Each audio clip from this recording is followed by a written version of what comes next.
জাকিরকে এখনই বাংলাদেশে ঢুকতে দিচ্ছেন না ইউনূস, তবে এই সিদ্ধান্ত আপাতত স্থায়ী সিদ্ধান্ত নয়।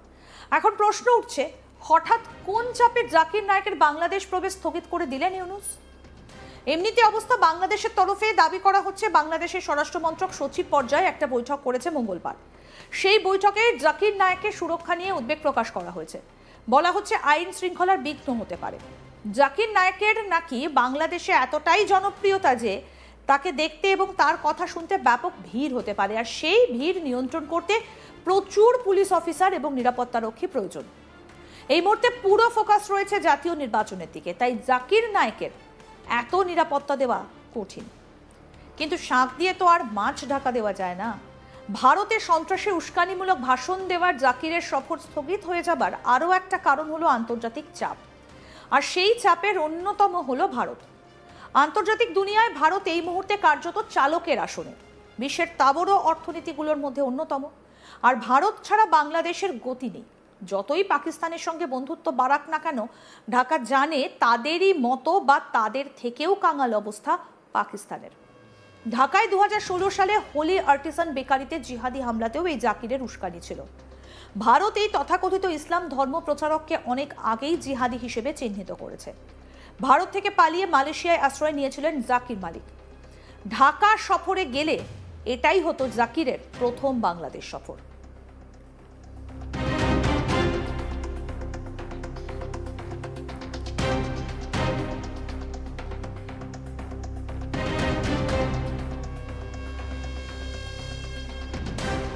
শেখ হাসিনার সরকার ক্ষমতায় আসার পর ঢাকার হোলি আর্টিসান বেকারিতে জিহাদি হামলার পর বাংলাদেশে জাকির নায়েকের সম্প্রচার বন্ধ করে দেওয়া হয়েছিল।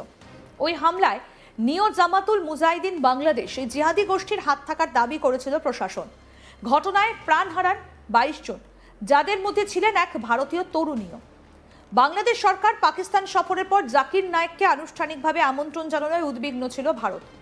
পাকিস্তানের রাষ্ট্রীয় অতিথি হিসেবে জাকিরের উপস্থিতি, যা সাধারণত কেবলমাত্র গুরুত্বপূর্ণ কূটনৈতিক ব্যক্তিত্বদের জন্য সংরক্ষিত, তখনই বিতর্ক শুরু হয়।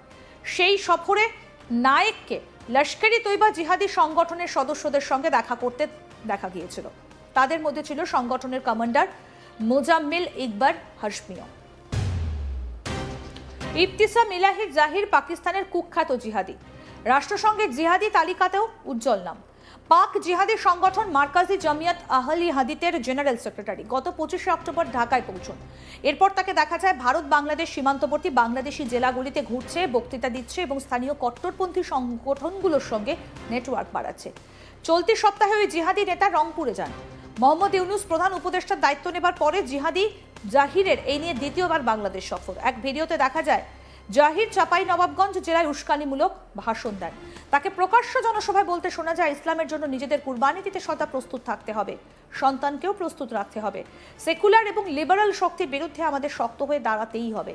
কাশ্মীর প্রসঙ্গ টেনে জাহির বলেছেন, কাশ্মীরিরা স্বাধীনতাহীনতায় ভুগছে।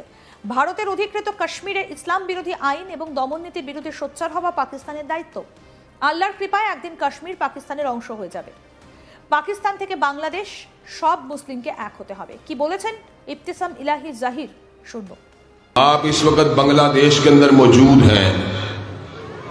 मेरी जुबान आपकी जुबान में इख्तलाफ हो सकता है, मेरे लिबास और आपके लिबास में इख्तलाफ हो सकता है, लेकिन अल्लाह के फजल करम से मुसलमान बंगाल का रहने वाला हो या पाकिस्तान का, मशरिक का रहने वाला हो या मगरिब का, शुमाल का रहने वाला हो या जनूब का,